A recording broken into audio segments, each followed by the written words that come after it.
इसमें हम आगे पढ़ेंगे समकोण त्रिभुज और पाइथागोरस प्रमेय। पाइथागोरस प्रमेय नाम से ही आपको लग रहा होगा कि ये क्या है। अब इसके बारे में थोड़ा सा हम जान लें। यूनानी ज्यामिति विशेषज्ञ पाइथागोरस ने समकोण त्रिभुज संबंधित बहुत ही उपयोगी एवं महत्वपूर्ण गुण के बारे में पता लगाया था, जिसे पाइथागोरस प्रमेय कहते हैं। इन्होंने उन्हीं के नाम पर ही इस प्रमेय का नाम पाइथागोरस प्रमेय रख दिया गया था। कौन थे? यूनानी ज्यामिति विशेषज्ञ पाइथागोरस। उन्हीं के नाम पर ये हमारा प्रमेय रख उठा है। और ये कहाँ लगता है? केवल और केवल समकोण त्रिभुज पर, यानी कि वो त्रिभुज जिसमें एक कोण समकोण हो। और समकोण किसे कहते हैं? 90 डिग्री के या 90 अंश के कोण को ही हम समकोण कहते हैं। ठीक है, अब देख लेते हैं समकोण त्रिभुज।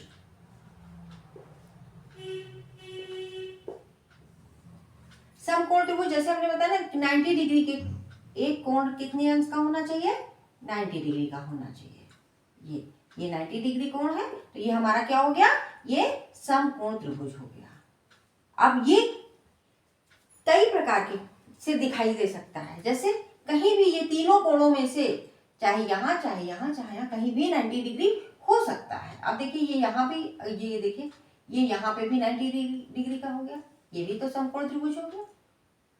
ठीक है, और ये देखिए यहाँ पे भी 90 डिग्री है, ये भी समकोण त्रिभुज हो गया।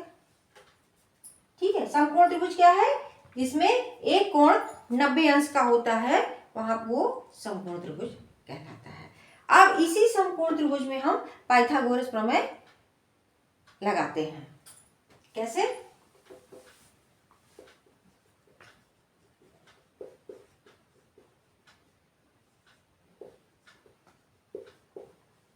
पाइथागोरस प्रमेय। अब देखिए ये हमारा समकोण त्रिभुज है,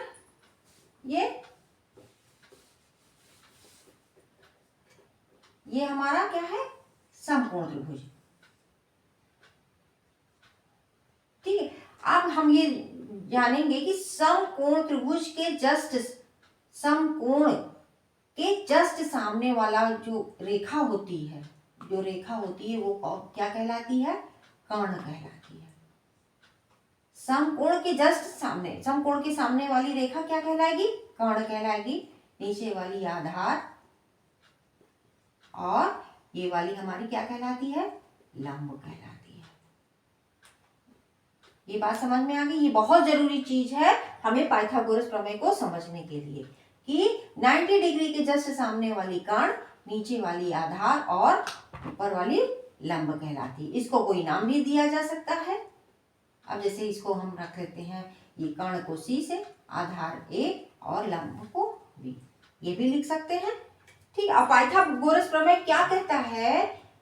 समकोण त्रिभुज में इसका ये क्या है? अब देखिए क्या कह रहा है कि कर्ण का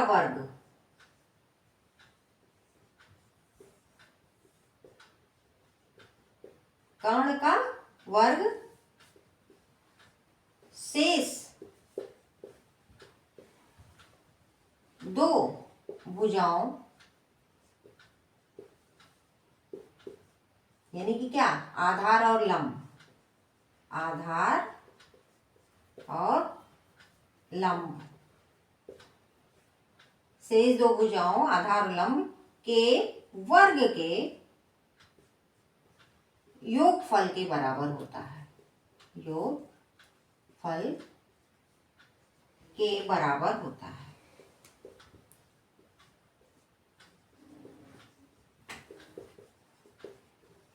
यानी कि कर्ण हमारा ये है, यानी कर्ण का वर्ग बराबर किसके है? शेष दो भुजाओं, यानी कि लंब और आधार। लंब का स्क्वायर धन आधार का स्क्वायर, यही हमारा क्या है? पाइथागोरस प्रमेय। इसको इस तरह से भी लिख सकते हैं, C का स्क्वायर बराबर A square plus B square. और इसमें एक चीज और ध्यान देने वाली बात है कि जो हमारा ये कर्ण होगा ये इन दो भुजाओं से हमेशा ये बड़ा होगा। कर्ण क्या होगा? लंब और आधार से हमेशा बड़ा होगा, तभी ये पाइथागोरस प्रमेय। 90 डिग्री का कोण होना चाहिए, यानी कि संपूर्ण त्रिभुज होना चाहिए।